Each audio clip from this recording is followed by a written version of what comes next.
मागली चांदीचे दर 2,48,000 रुपयांवर। खासदार संजय राऊत यांनी केंद्रीय गृहमंत्री अमित शहा यांना मराठीतून एक पत्र लिहिलंय।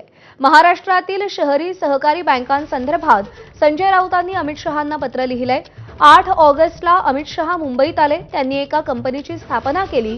ही कंपनी आता नागरी सहकारी बँकांशी संबंधित कामकाज पाहणार आहे, असा आरोप राऊतांनी केलाय। शिवाय याचा फटका महाराष्ट्रातील नागरी सहकारी बँकांना बसण्याची शक्यता असल्याचा दावाही संजय राऊतांनी केलाय। दरम्यान गुजरातमधील एक बँक भ्रष्टाचारामुळे बदनाम आहे, तिला वाचवण्यासाठी ही कंपनी स्थापन करण्यात आली आहे का, असा सवाल राऊतांनी विचारलाय।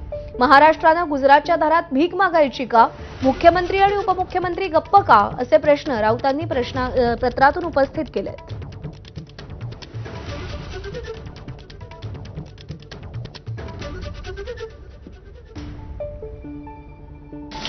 National urban cooperative finance development corporation NUCFDC आणि ही जी कंपनी आहे ही यापुढे ज्या अर्बन बँका आहेत, ज्याला नागरी बँका म्हणतो, नागरी सहकारी बँका, त्याची अंब्रेला ऑर्गनायझेशन म्हणजे प्रमुख म्हणून काम करणार असल्याची त्यांनी घोषणा केली।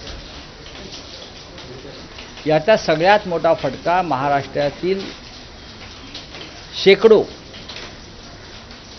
कोऑपरेटिव्ह क्षेत्रातील अर्बन बँकांना बसणार आहे। ज्या कंपनीला अंब्रेला ऑर्गनायझेशन केलं आहे त्यांचा बँकिंग आणि सहकारी खात्याशी काही संबंध नाही आहे, तरीही महाराष्ट्रातल्या नागरी बँकांचं नेतृत्व अमित शहा यांनी त्यांनी स्थापन केलेल्या एका बँकेकडे दिलेलं आहे।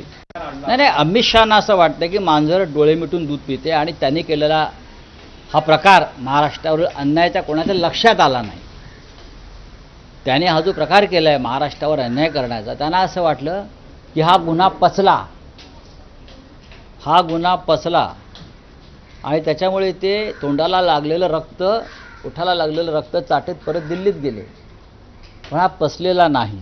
आता मी दिल्लीत जाईन, हे जे बिल मंजूर झालं आहे त्याच्यावर थोडा माझा अभ्यास सुरू आहे की किती राज्यांना अशा प्रकारचा फटका बसला आहे।